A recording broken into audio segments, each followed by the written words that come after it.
మన శాస్త్రం ఏదైతే చెప్పిందో, మన పెద్దవాళ్ళు ఏదైతే చెప్పారో దాన్ని నేను ఖచ్చితంగా విశ్వసిస్తాను అని చెప్తున్నాను, అంతే. నరకంలో నూనెలో వేయించుడు ఇవన్నీ ఉంటాయా? ఇక ఆ నరక శిక్షలు ఎలా ఉంటాయి అనేది మనకి గరుడ పురాణంలో దానికి సంబంధించిన గ్రంథాలు వివరించారు. Okay, right. ఒక్క నిమిషం అన్న, మీరు ఛానల్ రన్ చేస్తున్నారు కదా శివశక్తి అని చెప్పేసి, దీంట్లో తమ్నెయిల్స్ అన్నీ చూస్తే కూడా యాంటీ క్రిస్టియన్గా ఎక్కువ ఉంటాయి. ఎందుకు ఇట్లా కావాలని పెడతారు మీరు? ఇట్లా నా డబ్బంతా తినేస్తున్నారు ఏంది, విశ్వాసులపై కలవరి సతీష్ ఏడుపులు అని చెప్పేసి. మీరు ఆ వీడియో చూసారా? ఆల్మోస్ట్ ఆల్ మీ వీడియోస్ అన్ని నేను చూస్తూనే ఉంటా. ఇలా మాట్లాడితే నీకు ప్రాణహాని లేదా, నేను దేనికైనా రెడీ అని చెప్పేసి ఒక తమ్నెయిల్ పెట్టిరు. మొత్తానికి క్రిస్టియన్లను టార్గెట్ చేసుకుంటుంటాయి. ఆల్మోస్ట్ ఆల్ క్రిస్టియన్స్ను, కలవరి సతీష్ను వీపీ అని చెప్పేసి మీరు అంటుంటారు. వీపీ అంటే ఏందన్నా? ఫస్ట్ మీరు అడిగిన ప్రశ్న సమాధానం చెప్తాను. నేను క్రిస్టియన్లను టార్గెట్ చేయను, క్రిస్టియన్స్కి నేను వ్యతిరేకం కాదు. ఇంకా చెప్పాలి, విన్నరా వ్యూవర్స్ వింటారు, క్రిస్టియన్స్కి మీరు టార్గెట్ చేయరు. నేను పదే చెప్తున్నా, నేను క్రిస్టియన్స్ తరపున పోరాడుతున్నా. ఎందుకంటే వాళ్ళు బాధితులు, మతం పేరుతో దోపిడీకి గురవుతున్న బాధితులు. క్రిస్టియన్స్ని నేను కాపాడడానికి ప్రయత్నం చేస్తున్నాను. నేను క్రిస్టియన్స్ నా టార్గెట్ కాదు. తర్వాత మీరు తమ్నెయిల్స్ గురించి మాట్లాడారు. ఏ ఒక్క వీడియో అయినా చూడండి, అందులో ఉన్నటువంటి కంటెంట్ వేరు, ఇందులో తంబు వేరు అని ఉంటే గనక నేను ఇప్పటికిప్పుడు నేను బహిరంగంగా సారీ చెప్తా. అలాంటి ఒక్క వీడియో చూపించండి. మీకు యూట్యూబ్లో మీరు డ్రామాటికల్గా కూడా కొన్ని షార్ట్ ఫిల్మ్స్ తీస్తూ ఉంటారు కదా. డ్రామాటికల్గా కాదు, రియలిస్టిక్గానే ఉంటాయి అవి. రియలిస్టిక్గా ఉంటాయి అంటే ప్రిపరేషన్ అయ్యి చేసినవి కావా అవి అని అనేది అట్లా కాదు, ప్రిపేర్ అయ్యి చేసినవే బయట జరిగే వాస్తవాలను చూపిస్తున్నాం ఇందులో. రియలిస్టిక్గా అంటే అది ఎందుకు అట్లా పెట్టుకున్నారు మీరు? ఆ ఎజెండా ఎందుకు? జనాలను అవేర్నెస్ కల్పించడం కానీ రకరకాల మార్గాలు కదా. ఇప్పుడు మీరు ఒక విషయాన్ని ప్రజల్లో తీసుకెళ్ళడానికి వీడియో రూపంలో పనిచేయొచ్చు, పుస్తకాలు రాయొచ్చు, షార్ట్ ఫిల్మ్స్ తీయొచ్చు. ప్రభావవంతంగా దీని ద్వారా ఎక్కువ రిజల్ట్ ఉంటుందంటే ఆ మార్గంలో పనిచేస్తాం కదా. సో మీరు అందుకే ఆ షార్ట్ ఫిల్మ్స్ స్టార్ట్ చేశారు. దాని ద్వారా మంచి రిజల్ట్స్ కూడా వచ్చాయి. రిజల్ట్స్ కూడా ఉన్నాయి. Okay, fine. కానీ మీరు క్రిస్టియన్ టార్గెట్ చేస్తలేరు అని అంటారు. ఇప్పుడు క్రిస్టియన్స్ తరపున నేను నిలబడుతున్నాను అంటున్నా. ఇప్పుడు వాళ్ళు మతం పేరుతో దోచుకోబడుతున్నారు అమాయకత్వంతో. వాళ్ళకి అవేర్నెస్ ఒక ప్రముఖ పాస్టర్ పేరు మీ ఛానల్లో వీపీ అని పెడతారు. ఆయన పేరు వీపీనే మరి. అంటే ఆయన పూర్తి పేరు ఏంటంటే విజయ్ ప్రసాద్ రెడ్డి. ఆయన హిందుత్వాన్ని వెళ్ళిపోయారు. వదిలిపోయినప్పుడు హిందుత్వంలో ఉన్నటువంటి కులాలు ఆ పేరు అవసరం లేదు కదా, రెడ్డి అనేది నేను తీసేస్తున్నానని చెప్పి ఆయన చెప్పినట్టుగా కూడా గుర్తు. ఇక మిగిలింది ఏంటి? విజయప్రసాద్. దాని షార్ట్ కట్లో వీపీనే కదా. అంటే మీరు ఆ ఉద్దేశంతో పెట్టారు? అంతే కదా, ఆ ఉద్దేశంతో పెట్టారు. 100% ఆ ఉద్దేశంతో పెట్టారు. సదుద్దేశమే ఉంది మీకు దాని మీద. షార్ట్ కట్లో పిలిచే పేరండి వీపీ అంటే విజయప్రసాద్ గారు. ఓకే, కల్వరి సతీష్ గురించి మీ మాటల్లో చెప్పాలంటే మీరు ఏం చెప్తారు? కార్పొరేట్ దొంగ అంటారు కదా, దానికి నిలువెత్తు రూపం ఆయన. ఈ మాట నేను కాదు, మీరు ఏ పాస్టర్నైనా కనిపించండి.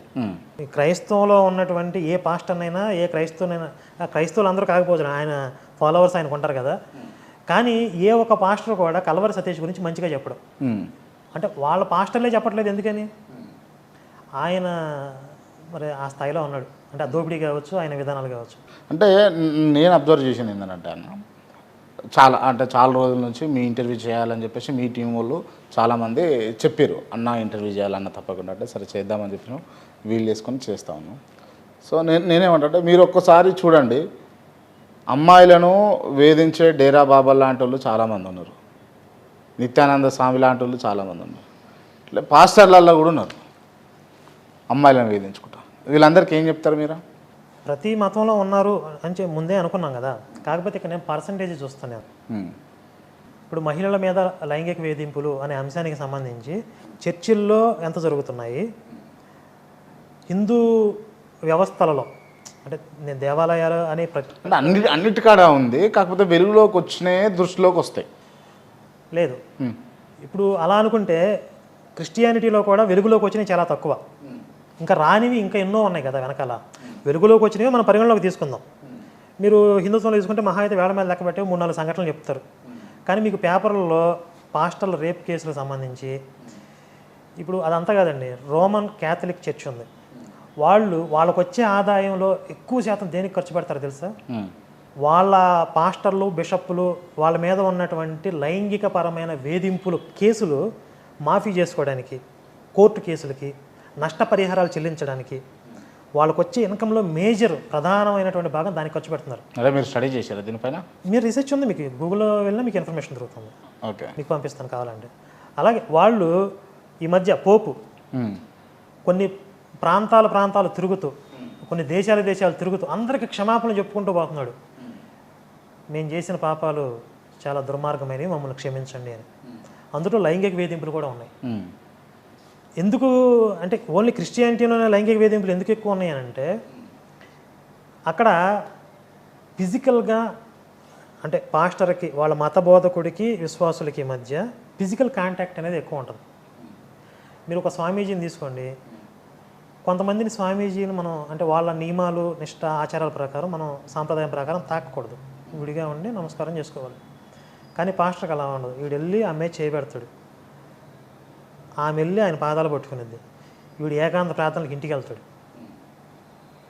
యవ్వనస్తుల కూడికలు పెట్టి ఓన్లీ లేడీస్కి మాత్రం స్త్రీల కూడికలని సెపరేట్ పెడతాడు. స్త్రీల కూడికలు సెపరేట్ పెట్టినప్పుడు అందులో స్త్రీ మాత్రమే బోధిస్తుందా, పాస్టర్ పెళ్ళంగానే ఉంటుందా అంటే లేదు, పాస్టర్ ఉంటాడు, స్త్రీల కూడికలు సెపరేట్ పెడతాడు. రాత్రి అంతా దేవుడితో ఒక రాత్రిని పెడతాడు. మీరు రాత్రి అంతా స్త్రీలతో కూడికలు పెట్టి ఏకాంత ప్రార్థనలు పెడితే ఏమైంది చెప్పండి? అక్కడ జరగటానికి ఆ స్పేసు అందరూ కూడా దైవాన్ని ఆరాధించడంలో మునిగి తేలుతారు కదా, ప్రార్థనలలో ఉంటారు కదా, మీరు ఎందుకు అంత ఆ మైండ్ సెట్ తోటి ఆలోచిస్తారు? ఈ కామెంట్కి మీరు ఆడియన్స్ తరపు నుంచి రెస్పాన్స్ ఎలా వస్తుందో అండి. దైవ ప్రార్థనలో మునిగి తేలుతున్నారా, దేంట్లో మునిగి తేలుతున్నారా? ఇప్పుడు నవ్వీరు ఇంటర్వ్యూ మొత్తంలో. మీరు ఏమైతుంది జోకేశారు. ఇప్పుడు మీరు ఏమవుతుంది అనుకుంటారు మరి? ఇప్పుడు మానవ సహజంగా మనం సన్మార్గం వైపుకి వెళ్ళడానికి ప్రయత్నం చేయాలండి. అరిషడ్ వర్గాలు మన మీద పనిచేయడానికి మనం ప్రత్యేకంగా పనిగట్టుకుని ప్రయత్నం చేయక్కర్లా, అవి ఆటోమేటిక్గా పనిచేస్తాయి మన మీద. అంటే వీళ్ళు స్త్రీల ఏకాంత ప్రార్థనలు పెట్టేదే దానికోసం అంటారా? పెట్టేదే దానికోసం నేను అనట్లేదు. కొంతమంది ఉన్నారు దానికోసం పెట్టేవాళ్ళు కూడా ఉన్నారు. కొంతమంది ఈ మధ్య నాకు పాస్టర్ షాలేం రాజు అని ఒక అతను చిలకలూరుపేటలో ఉంటాడు. అతని దగ్గర కొన్నాళ్ళు వెళ్ళి వచ్చినటువంటి ఫాలోవర్స్ ఒకళ్ళు ఫోన్ చేశారు నాకు. వాళ్ళు చెప్పిన విషయం ఏంటంటే, అమ్మాయిలకి, చదువుకునే అమ్మాయిలకి లోపలికి తీసుకెళ్ళి చదువు బాగా రావాలి, లేకపోతే ఉద్యోగం రావాలి, పెళ్లి కావాలి, ఇలాంటి కొన్ని కోరికలతో వస్తామంటారు. అయ్యగారు ప్రేయర్ చేయండి అంటారు. ఆ అమ్మాయిని ఒకదాన్ని లోపలికి తీసుకుని ప్రేయర్ చేస్తాడు. ఓన్లీ యువతులకి మాత్రం ఆప్షన్ అది. అబ్బాయిలకి మాత్రం గుంపు ప్రార్థన చేస్తాడు. అరే ఆ మొత్తాన్ని డిసిడెంట్ అంటాడు. అబ్బాయిలు మాత్రం గుంపు ప్రార్థన చేస్తే అమ్మాయిలు మాత్రం సెపరేట్గా ఏకాంత ప్రార్థన చేస్తాడు. అవసరం ఏముంది? పోనీ వెళ్ళిన తర్వాత ఇప్పుడు ఏకాంతం, ఒక స్త్రీ పురుషుల మధ్య ఏకాంతం అనేది చాలా ప్రమాదం. అది శాస్త్రాల్లో కూడా మనకి చాలా సందర్భాల్లో చెప్పారు. ఆ వాతావరణం అనేది ఈ క్రైస్తవ మతంలో దానికి అనుకూలంగా ఉంది. దానిని బట్టి ఆటోమేటిక్గా మానవ సహజంగా అరిషడ్ వర్గాలకు పనిచేస్తాయి. పైగా వాళ్ళకి ఎలాంటి ఆహార నియమాలు ఉండవు. మీరు మనసుని కంట్రోల్ చేసి ఎలాంటి ఆ సాధన ఉండదు. ఇప్పుడు మనకి ధ్యానం చేస్తారు, యోగా చేస్తారు, ప్రాణాయామం చేస్తారు. రకరకాల ప్రక్రియల ద్వారా మన మనసుని నిగ్రహించుకునే ప్రయత్నం ఇక్కడ ఉంది. ఉంది. ఆహార నియమాలు ఉన్నాయి. మన స్వామీజీలకు కావచ్చు, మన పూజారి వ్యవస్థలో ఉన్న వాళ్ళకి కావచ్చు. సాత్విక ఆహారం, మనసుని రజోగుణం వైపుకి ఉద్దీపన కలిగించే ఆహారం కాకుండా సాత్వికపరమైన ఆహారాన్ని తీసుకునే అలవాట్లు, ఆచారాలు ఉన్నాయి. కాబట్టి మన వాళ్ళు కంట్రోల్లో ఉండడానికి అవకాశం ఉండదు. అక్కడ ఆహార నియమాలు లేవు, మనసును నిగ్రహించే ప్రయత్నాలు లేవు. ఆడామగ మధ్య ఏకాంతపరమైనటువంటి ఆ వాతావరణం, అనుకూల వాతావరణం, ఫిజికల్ కాంటాక్ట్, ఇవన్నీ అంటే మీరు తీసుకొస్తున్నటువంటి ఏమైతే ఉన్నాయో, అంటే కొంచెం ప్రలోభాలకు గురయ్యే అవకాశాలు ఉన్న నియమాలు ఉన్నాయో, వాటిని తీసేస్తే మీరు సాటిస్ఫైడ్గా ఉంటారా క్రిస్టియన్స్ని కాపాడినట్టు అని? అదొకటే కాదు కదా. ఇప్పుడు నేనేమంటానంటే, క్రైస్తవం వల్ల అనేక రకాలుగా సమాజం విధ్వంసానికి గురవుతుంది. అందులో ఇది ఒకటి, లైంగిక పరమైనటువంటి అకృత్యాలు ఒకటి, ఆర్థిక పరమైనటువంటి దోపిడీ ఒకటి, పరమత ద్వేషం ఒకటి, అనైతిక మత మార్పిడులు ఒకటి, మానవ బలహీనతను ఆసరాగా చేసుకుని మత మార్పిడికి పాల్పడటం కానీ, ఇలాంటివన్నీ సమాజాన్ని ఒక శాంతి సామరస్యం వైపుకి కాకుండా అల్లకల్లోలం వైపుకి, ఘర్షణల వైపుకి నడిపించేటట్టు ఆ విధానాలను అందులో ఇవన్నీ మనం ప్రక్షాళన చేయాలి. అవన్నీ చేస్తే ఏం మిగలదు క్రైస్తవం. అది అసలు దాని నిర్మాణం జరిగింది ఆ పునాదుల మీద కదా. అవన్నీ తీసేస్తే ఆ మతం ఎక్కడ ఉంటుంది? అసలు ఉండదు అంటారు మీరు. అసలు మత మార్పిడి, అనైతిక మత మార్పిడి చేయొద్దు, జనాలను ప్రలోభ పెట్టొద్దు, పరమత ద్వేషం వద్దు, ఇతర దైవాలను, ఇతర మతాలను దూషించవద్దు అంటే వాళ్ళకి పని ఏమంటే చెప్పండి. పాస్టర్ పన్నెండు పొద్దున్న లేస్తే హిందూ మతాన్ని తిట్టాలి, హిందూ దేవుళ్ళని, ఆచారాలని కించపరుస్తూ మాట్లాడాలి, హిందువుని అన్న మత మార్పిడి చేయాలి. మీరు ఇందులో విచిత్రం ఏంటంటే, ఎందుకురా హిందువులు ఇళ్ల మీద పడి ఇలా ఇంత దుర్మార్గంగా మత ప్రచారాలు చేస్తారు, ఇలా మత మార్పులు చేస్తున్నారంటే మేము ఆత్మలను రక్షిస్తున్నాం అంటున్నారు. మాకు దేవుడు అప్పగించిన భారం ఆత్మలను రక్షిస్తాం. మరి ముస్లిమ్స్ కూడా చాలామంది ఉన్నారు కదా దేశంలో, వాళ్ళ ఆత్మలు కూడా రక్షించాలి కదా. ఇప్పుడు వాళ్ళ మతం ప్రకారం ముస్లిమ్స్ కూడా నరకానికి పోతారు, వాళ్ళు యేసుని దేవుడిగా నమ్మలేదు కాబట్టి, అవును, వాళ్ళు చెప్పేదాన్ని బట్టి. మరి వీళ్ళు ముస్లిమ్స్ ఆత్మలు రక్షించరా? వాళ్ళ దగ్గరికి ఎందుకు పోరు? రైట్. ఇది ఇది ఇది నేను ఈ అగ్రీ చేస్తే ఇది మంచి పాయింట్. ఇది పోవాలి. నిజంగా క్రిస్టియన్స్ అయితే అదే నిజమైతే ముస్లింలను కూడా ఇన్వైట్ చేయాలి. అక్కడికి వెళ్తే ఏమైద్ది వీళ్ళకి తెలుసు.